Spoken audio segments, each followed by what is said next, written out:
Shalom Uvracha, le passage de Yud Gimel Av, le 13 Av, 5e chapitre Siman He de Igeret HaKodesh. Vayas David Shem, David Amelech, le roi David s'est fait une renommée. Dans Shmuel, il racontait que David Amelech est parti en guerre contre Aram. Il a bien sûr gagné la guerre. Par la suite, il a continué et s'est battu contre Begeh Melach, contre Edom, et il a aussi remporté la victoire. Donc, suite à ces deux guerres, alors qu'il était épuisé de la première, il s'est fait donc une grande renommée de victorieux. Ceci est le premier pshat, un des explications. Vayas David Shem, David Amelech se fait un nom. Une deuxième explication, rapportée dans Rashi, que David Amelech s'est fait un nom car il demandait à ses soldats d'enterrer les morts de l'ennemi. Alors qu'il avait gagné la guerre, et c'était pas, de manière générale, ce n'était pas les vainqueurs qui allaient enterrer les morts. Tout de même, David Amelech s'est fait un bon nom suite à cette bonne action. Et là, le Zohar HaKadosh va nous expliquer, et c'est sur cette explication que l'Admour HaZaken va détailler et va rentrer dans le profond, le vif du sujet. Vayas David Shem, David Amelech a fait le Shem, a créé, si on veut, a formé le nom de Hachem. Shem veut dire Hachem, le nom de Hachem. David Amelech a fait le nom de Hachem. Et là, l'Admour HaZaken va expliquer quelle est l'explication de ce pshat, de cette explication, en fait, quel est le sens de Vayas David Shem. Au Piresh Bezor HaKadosh, dans le Zohar HaKadosh, il explique, Mishum Sheneamar, étant donné qu'il est dit, Vayihi David ose mishpat utzdaka lechol amo. Quelques psukim plus tard, il est écrit, David Amelech faisait le mishpat, la loi, s'occupait, jugeait le Ham Israël, utzdaka, et avec ceci aussi, il réalisait des bonnes actions, la tzedaka, lechol amo, à tout le peuple, à tout son peuple, chulou. Bacha Rabbi Shimon ve'amar, suite à ceci, Rabbi Shimon Bar Yochai, pleura en disant, Man avid shma kadisha bechol yoma, qui est-ce qui fait le nom de Hachem, le nom saint de Hachem, chaque jour, Man de yaïv tzedaka le miskene, chulou, est celui qui donne la tzedaka aux malheureux. C'est-à-dire que chacun peut être, David Amelech peut faire le nom de Hachem.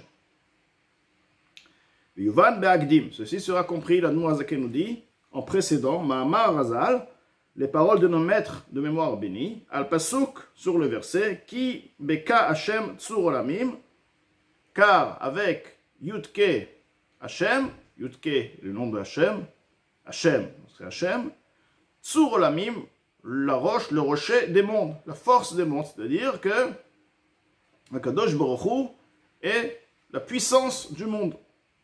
Et le Chachayim nous explique, Behe nivra olam hazeh, beyud nivra olam haba, avec le He, par le He, ce monde-ci fut créé, et par le Yud, le monde futur fut créé.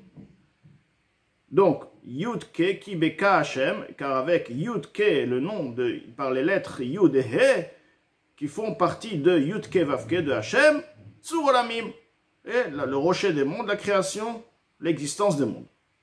Alors, quelle explication que le Yud est à la source de la création de Olam Haba et le He de ce monde-ci? Pirouche, explication, Shatanuk shemitangim neshamot tzadikim. Le plaisir que les tzadikim ont, Venehenim, jouissent, Miziv Ashrina, de par la clarté, la lueur de la Shrina qui éclaire, Ameir Began Eden à Elion Betarton, qui éclaire dans le Gan Eden supérieur et inférieur. Il y a deux niveaux de Gan Eden.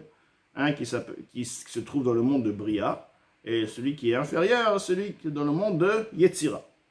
Hu Shemit Angim Be'asagatam, il est question, il est sujet là-bas d'un plaisir de compréhension, de par la perception, Ve'askalatam, leur compréhension, Shemaskilim Yodim, ils comprennent, ils connaissent, ou Masigim, ils saisissent, Eze Hasaga, une certaine compréhension, Be'or Vechayut, dans la lumière et la vitalité à chauffer Hacham, qui est déversé, qui est clair là-bas, mais En Sof Baruch Hu, cette vitalité provient de l'infini, du niveau infini, béni il est, Biprinat Gilouy le Nishmatam, de manière révélée à leur Neshama, Veruach Binatam, et à l'esprit de leur compréhension, les Avin ou les Asig, se comprendre et percevoir, Kol Echad Ve'echad Lefi Madrigato, Lefi Ma'asav, chaque Neshama, d'après ses actions, d'après son niveau.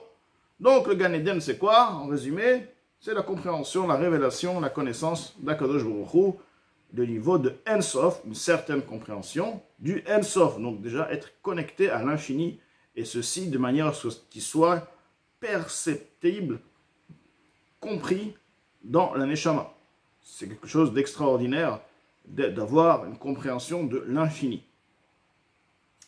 Et ceci donc procure un plaisir extraordinaire. Maintenant, Velachen Ikra Olam Haba Beshem Bina. C'est pourquoi le monde futur est appelé Bina.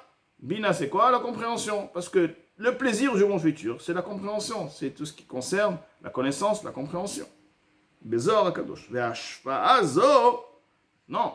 L'influence qui est déversée dans le Olam Haba, Nimshecha Miprinat Chochma Ila'a. L'origine est Chochma Ila'a, c'est-à-dire le niveau de Chochma. On sait très bien que la Chochma, c'est la première des Sphirot. Il y a Chochma Ila'a, la Chochma de Hatzilut, qui est la Chochma supérieure, suprême. À partir d'elle, toutes les influences descendent dans les autres sphères et de ces sphères dans les autres mondes. L'origine, c'est la Chochma supérieure. Shehu Mekor Haskala Ve'asaga. Maintenant, la Chochma, de manière générale, et dans les Sphirot, est en effet la source même de la compréhension. Hanikra Beshem Bina, qui est appelée Bina, la compréhension. Il y a la compréhension, mais il y a la source de la compréhension. Lorsqu'on parle de la source de la compréhension, ceci veut dire que la compréhension n'existe pas encore. Si la compréhension existe dans Bina, et la source, donc c'est plus haut que la compréhension, donc la Chochma qui est la source, à ce niveau-là, la compréhension n'est pas comprise, bien qu'il y ait. La Zakel va expliquer. Donc, là, la Zakel nous dit, avant qu'elle arrive à la révélation de la compréhension. Elle est dans un sujet, dans un niveau de voile. C'est-à-dire, elle y est. La compréhension est là. Tout de même, elle est voilée. Et elle va sortir de son voile. Lorsqu'elle va sortir de son voile, c'est là où elle va s'appeler Bina. Rak sheme'et mezer sham zeir sham. C'est uniquement qu'un tout petit peu, c'est un langage qui est rapporté dans le Navi, zeir sham, shofea benimshach misham, est influencé et déversé de là-bas, les prinat Bina au niveau de Bina.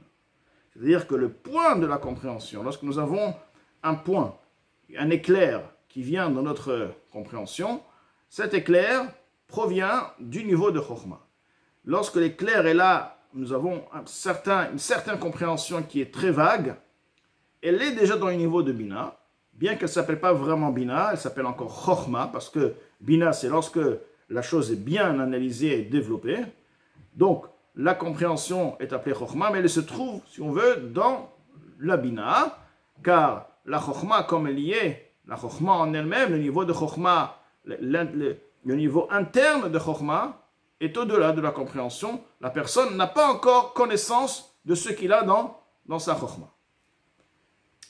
Les Avin, les Asig, pour comprendre.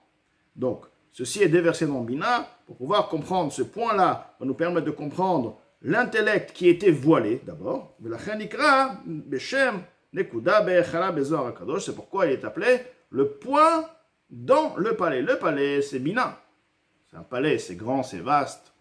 Et le point dans le palais, c'est la Chochma, l'éclair qui se trouve dans la Bina. C'est là la première réalisation vague qui se trouve, que la personne, donc, flash, qui flash dans la tête de la personne. Mais Zoït Munat Yud, c'est pourquoi le dessin de Yud est en effet un point. Shel Shem Havaya. Et donc, dans le nom de Havaya, de Hashem, Nous avons Yud. Yud représente la Chokhmah. Pourquoi la Chokhmah est Yud? Parce que comme on explique que la Chokhmah est un point, une révélation d'un niveau qui est inconnu à la personne. Et là, ça commence par un point qui va se développer. Et ce développement, lorsqu'il arrive à sa perfection, il s'appelle Bina. Venikra, Venikra Eden. Donc ce point, la Chokhmah, donc le point de la Chokhmah est appelé Eden, le plaisir. Asher Alav Neemar, à son sujet, il est dit Ain Lora Tachulu, l'œil n'a pas vu, ne connaît pas. Le Zulatra, personne ne connaît le plaisir de la Chokhmah. C'est un autre mot, ce qui veut dire ici, c'est la Chokhmah qui est inconnue à la personne. La Chokhmah qui est inconnue aux Sphirot qui sont en dessous, car c'est ce qu'on appelle la Chokhmah, c'est Koachma, une force quoi. On n'a pas connaissance de cette force, on n'a pas connaissance de ce qu'elle contient, donc de la Chokhmah elle-même. Vedikra Bayasad Barta, elle s'appelle aussi le père qui fonda la fille. La fille représente ici Malchut, et le père, bien sûr, c'est Chokhmah. Alors quel est le lien entre Malchut et la Chokhmah? Car le Malchut, on sait très bien, c'est la parole, Dvar Hashem. Et de même que de la parole chez l'être humain, pour que la parole prenne une forme, existe, elle a besoin de la Chokhmah, comme il va expliquer plus tard. Donc, l'existence même de la fille, l'existence même de la fondation même de la fille, de la parole, provient de Chokhmah. Pirouche, là, il va expliquer. Kihine, car voici, Hitavut Otiot Adibur, la création des lettres de la parole, Ayotzot Mehem Wotzot Ape, qui proviennent des 5 voix, 5 organes de la bouche, comme les lèvres, la langue, le palais, la gorge. Enan Dvar Muskal, alors ces lettres ne sont pas un concept un sujet de compréhension, c'est-à-dire ils ne sont pas dus de par un sechel, de par une compréhension. En d'autres mots, si une personne, lorsque la personne va dire Abba, ceci veut dire qu'il a dû ouvrir sa bouche, en fait Ba, fermer les lèvres, se fasse un Ba et A. D'accord? Ce qui est évident, c'est que la personne n'a pas eu dans son intention d'ouvrir et de fermer et de rouvrir pour fermer le nom Abba. Il n'y a pas eu de sechel d'intellect qui a joué, comme on dirait, pour un dessin. Alors un dessin, un artiste va vraiment devoir mettre son intellect, sa connaissance. Il ne peut pas juste prendre sa main et comme ça, il a besoin, même c'est un champion, tout de même, il a besoin d'utiliser son sechel. Alors que la parole, qui est extraordinaire, comme on forme des milliers de mots qui sont de dizaines, de centaines de combinaisons, on ne peut pas voir le sechel. Le sechel n'est pas là et ne joue pas le rôle de celui qui va ouvrir ou fermer la bouche, bouger la langue, etc. pour extraire telle ou telle lettre. Donc, il ne dépend pas du sechel. Et aussi, la parole n'est pas quelque chose de naturel dans les 5 organes. Dire qu'étant donné que j'ai une langue, donc la langue, elle va former les lettres. J'ai une langue, là, elle va faire lamed. Bon, la langue, elle n'a rien à voir avec les lettres. Il y a quelque chose qui va manipuler la langue, qui va lui faire prononcer telle lettre, et ainsi les lèvres, etc. Donc, c'est même pas aussi quelque chose de naturel dans la nature même de la langue, ou des lèvres, ou de la gorge. Ce qu'on appelle les 5 motzaot, les voix, les organes. Ou ceci aussi, la parole n'est pas naturelle, et ne sort pas naturellement de par la nature de ces 5 voix-là. Les otsi, pour extraire, mivta ha-otiyot, la prononciation des lettres, aliédé à hevel, de par le souffle, car ce qui est évident, c'est qu'un souffle est obligé, sans souffle, on ne peut pas parler. Le souffle qui sort de la gorge, qui sort de par l'origine, c'est le cœur, et qui va par la suite se connecter avec une de ces voix et former, à partir de là, le son. Aider à Hevel, Veakol et la voix, Hamake Bahen, qui tape en eux, Alpi derech hateva, velo alpi derech hasechel. Donc, comme on vient de dire, ni d'après la nature, ni d'après l'intellect, d'après la logique, d'après le sechel, la chokhmah. Kegon, encore une fois, le Moazaken va détailler, Asfataim, les lèvres, al derech mashal, par exemple, Shotiot, bet, vav, même p. Alors le bet, le vav, le même et le p, on peut bien voir qu'ils sortent, ils sont formés de par les lèvres. Bet, vav, même p. Yotzot, mais donc ils sortent à partir des lèvres. En ateva, c'est ni la nature, velo asechel, ni l'intellect, noten, oblige, l'itziat, à extraire, mivta arba, la prononciation de ces quatre chelke, shinui, différentes parties, donc ces changements, ces différentes prononciations, bitui, otiot elu, ces prononciations, les prononciations de ces lettres-là. Alpi shinui tnuat asfataim, de par la différence, la manipulation des lèvres, chez mitnon neot bev et lechad, dont les lèvres donc vibrent, bougent par déjà un souffle qui passe de par les lèvres, vekol echad et une voix, apogea bem, qui les cogne si on veut, qui les touche, béchavé de manière égale. On ne peut pas dire que c'est quelque chose de naturel. Ve'adraba, bien au contraire, shinui atnuot, le changement de la vibration, des mouvements, chez Basfataim qui se trouve dans les lèvres, ou les filles shinui, bituya otiot sheberatzon anefesh. C'est dû à la volonté de l'âme. Étant donné que l'âme, elle veut, il y a la volonté, le ratson, j'ai envie de dire Aleph Bet Gimel. C'est ce que j'ai envie, dans le ratson, j'ai envie, cette envie, elle est claire. Le ratson va agir, le ratson va obliger et va commander, cette volonté va commander les lèvres de former tous ces lettres ou tous ces mots et ainsi la langue, etc. et combinaison entre les lèvres et la langue et la gorge, etc. pour combiner et former ces mots et ces paroles. Levate basfataim pour articuler avec les lèvres, kirtsona, comme la volonté de l'âme. L'oma pour dire hot bête, de dire bête, au vav ou le vav, au même ou le même au p. Velo lefer, et ce n'est pas à l'inverse. Chez hier ratson anefesh, on ne peut pas dire que c'est la volonté de l'âme, oui, la volonté de la personne, vekavanata et son intention, la sot shinuit noat asfataim. Donc, la volonté de la personne, de l'âme, est de bouger les lèvres, de faire ba. Voilà, l'âme n'a pas de volonté de bouger les lèvres. Elle a la volonté de faire bête. Elle veut faire le bête, nigmar. C'est tout ce qu'elle veut. Elle veut dire bête. Elle ne rentre pas dans les détails comment le bête va se faire, s'il va se faire par la bouche, par les lèvres, par la langue. Elle rentre pas. Elle veut un bête. Et c'est pas donc, elle ne cherche pas à bouger les lèvres. Donc voilà, donc ils sont manipulés comme à part la prononciation de ces quatre lettres. Mais comme ceci est aussi visible de manière claire,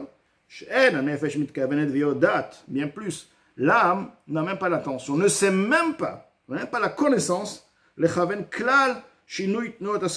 même pas dans son concept comment le bête va sortir. Aucune idée comment le bête va sortir. Le ratson de l'âme, de la personne, c'est de dire un bête. Comment il va sortir? Il n'est même pas sujet à comment le bête va sortir. On